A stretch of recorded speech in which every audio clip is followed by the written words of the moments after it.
अस्सलाम वालेकुम दोस्तों, मैं हूं मोहम्मद वकास और आप देख रहे हैं MLT मेड ईजी। आज की वीडियो में हम ESR टेस्ट के बारे में जानेंगे। इसकी नॉर्मल रेंज क्या है, इसके बढ़ जाने, इसके कम हो जाने की वजूहात क्या क्या हो सकती हैं, इसको टेस्ट किया कैसे जाता है, इसकी टाइप्स कौन कौन सी हैं और इसकी इम्पोर्टेंस क्या है। ये सब इंशाल्लाह इस वीडियो में कवर करने की कोशिश करेंगे। चैनल पर पहली बार आए हैं तो चैनल को सब्सक्राइब कर लें ताकि हम बार बार मिलते रहें, देखते रहें MLT मेड ईजी। चलिए बढ़ते हैं टॉपिक की तरफ।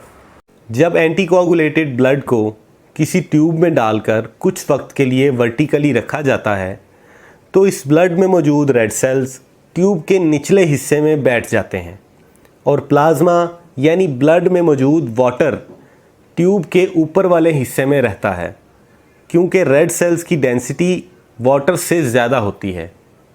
एक मुकर्रर करदा टाइम पीरियड के दौरान जितने मिलीमीटर डिस्टेंस ये रेड सेल्स इस ट्यूब में बैठते हैं उसे ESR कहा जाता है। आम तौर पर इस्तेमाल किए जाने वाले मेथड्स में तकरीबन 1 घंटे के लिए ब्लड को ट्यूब में डालकर वर्टिकली रखा जाता है, लेकिन जदीद मेथड्स में ये टाइम कम भी हो सकता है। जब भी कोई इन्फेक्शन या इन्फ्लेमेशन होती है तो ब्लड में फाइब्रिनोजेन की मिकदार बढ़ जाती है, जिसकी वजह से ये रेड सेल्स आपस में चिपकने लगते हैं, जिसे रूलेक्स फॉर्मेशन कहते हैं। आम अल्फाज में यूँ कहा जा सकता है कि रेड सेल्स का ढेर लग जाता है, जिसकी डेंसिटी अलग अलग पड़े हुए रेड सेल्स से ज़्यादा होती है। लिहाजा ये RBCs तेज़ी से ट्यूब के निचले हिस्से में बैठने लगते हैं और 1 घंटे में ज़्यादा मिलीमीटर डिस्टेंस फॉल कर जाते हैं। नॉर्मल पर्सन में रेड सेल्स एक दूसरे को अपनी सरफेस पर मौजूद नेगेटिव चार्ज की वजह से रिपेल करते हैं, जबकि किसी इन्फ्लेमेटरी कंडीशन में ये रेड सेल्स स्टैक बना लेते हैं, यानी एक दूसरे के ऊपर इकट्ठे होने लगते हैं और ढेर लगा लेते हैं। ESR की नॉर्मल रेंज मर्दों में 1 से 10 मिलीमीटर फ़ी घंटा और औरतों में 3 से 14 मिलीमीटर फ़ी घंटा होती है। ESR नॉर्मल रेंज से ज़्यादा आने की क्या वजूहात हो सकती हैं? नंबर 1 इन्फ्लेमेशन या infection, number 2 pregnancy, number 3 old age, number 4 macrocytosis, number 5 fibrinogen का इंक्रीज लेवल, कोई ऑटो इम्यून डिसऑर्डर जैसे कि सिस्टेमिक ल्यूपस एरिथ्रोमेटोसिस या rheumatoid arthritis, number 7 anaemia, number 8 cancers जैसे कि कोई लिम्फोमा या मल्टीपल माइलोमा, नंबर 9 किडनी की किसी डिज़ीज़ की वजह से भी ESR हाई आ सकता है। कुछ बीमारियां ऐसी भी हैं जिनमें ESR 100 मिलीमीटर फ़ी घंटा से भी ज़्यादा आ सकता है, जैसे कि ट्यूबरक्लोसिस, मल्टीपल माइलोमा या कोई ऑटो इम्यून डिसऑर्डर जैसे कि रूमेटॉइड आर्थराइटिस या सिस्टेमिक ल्यूपस एरिथ्रोमेटोसिस। ESR कुछ बीमारियों में नॉर्मल रेंज से लो भी आ सकता है, या यूं कहा जा सकता है कि इन बीमारियों में ESR नॉर्मल या लोअर लिमिट नॉर्मल ही रहता है, बढ़ता नहीं है, जैसा कि number 1 hyper viscosity syndrome, number 2 polycythaemia, number 3 hypofibrinogenaemia यानी फाइब्रिनोजेन लेवल का नॉर्मल वैल्यू से कम हो जाना, number 4 sickle cell anaemia, number 5 spherocytosis. ESR test करने के लिए 2 तरह के मेथड्स कॉमनली इस्तेमाल किए जाते हैं। Number 1 Westergren method, number 2 Wintrobe method. चलिए जानते हैं कि दोनों ट्यूब्स में क्या डिफरेंसेस हैं। वेस्टरग्रेन ट्यूब दोनों एंड से खुली होती है, जबकि विंट्रोब ट्यूब का एक एंड क्लोज्ड होता है और दूसरा एंड खुला होता है।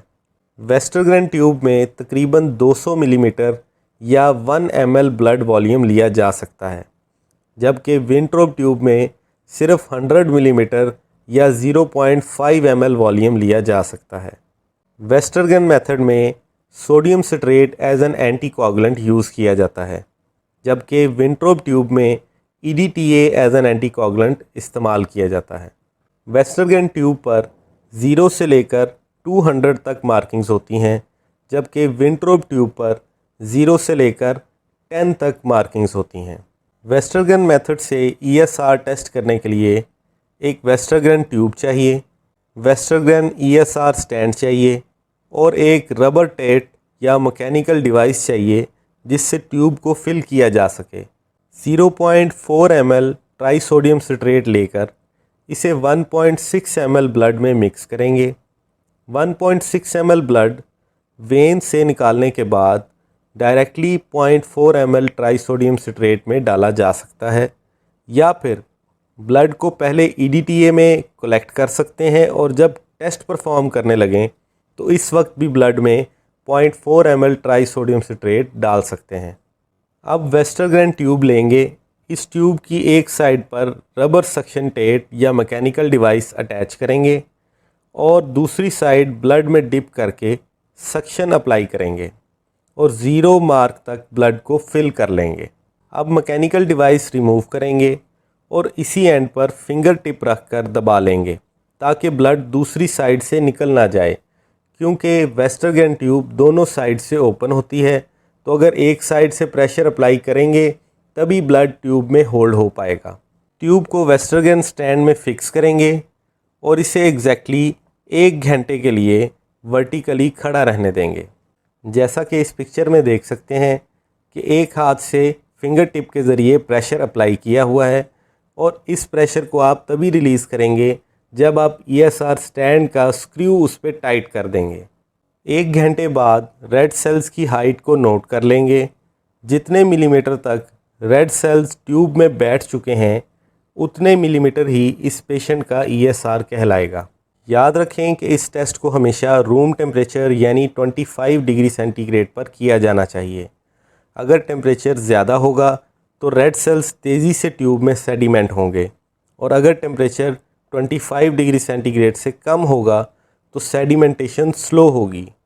दोनों ही सूरतों में रिज़ल्ट्स में वेरिएशंस आएंगी।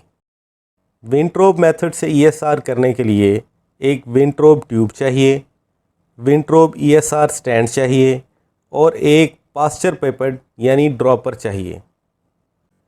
EDTA एंटीकोगुलेंट कंटेनिंग ट्यूब या वायल में 1 ml ब्लड लेंगे और इसे अच्छी तरह मिक्स कर लेंगे। अब एक विंट्रोब ट्यूब लेंगे और ड्रॉपर के ज़रिए इसे 0 मार्क तक ब्लड से फिल करेंगे। ट्यूब को विंट्रोब स्टैंड में फिक्स करेंगे और इसे एग्जैक्टली 1 घंटे तक वर्टिकली खड़ा रहने देंगे। 1 घंटे बाद रेड सेल्स की हाइट को नोट कर लेंगे। जितने मिलीमीटर तक रेड सेल्स ट्यूब में बैठ चुके हैं उतने मिलीमीटर ही इस पेशेंट का ESR कहलाएगा। जैसा कि इस पिक्चर में देख सकते हैं कि रेड सेल्स 0.8 मार्क तक बैठ चुके हैं। ESR नोट करने के लिए हमने लेफ़्ट साइड वाली मार्किंग्स को देखना है, यानी 0 और 1 जहां नज़र आ रहा है उस साइड से हमने उसको काउंट करना है। 0 का मतलब तो 0 ही है, लेकिन 1 यहाँ पे 10 के लिए कंसिडर होगा, तो जहाँ 2 लिखा है वो 20 के लिए कंसिडर होगा। इसी तरह 30, 40, 50, 60, 70, 80, 90 और 100 तक। तो इस 0.8 मार्क तक रेड सेल्स के बैठ जाने को हम 8 ESR कंसिडर करेंगे। विंट्रोब मेथड के ज़रिए भी ESR को हमेशा रूम टेम्परेचर पर ही टेस्ट करना चाहिए। उम्मीद करता हूँ कि ये वीडियो आपके लिए फ़ायदेमंद साबित होगी। अगर कोई क्वेश्चंस हों तो कमेंट सेक्शन में ज़रूर पूछिएगा। जल्द ही मुलाकात होगी ऐसी ही एक इंटरेस्टिंग वीडियो में। तब तक के लिए अल्लाह हाफ़िज़।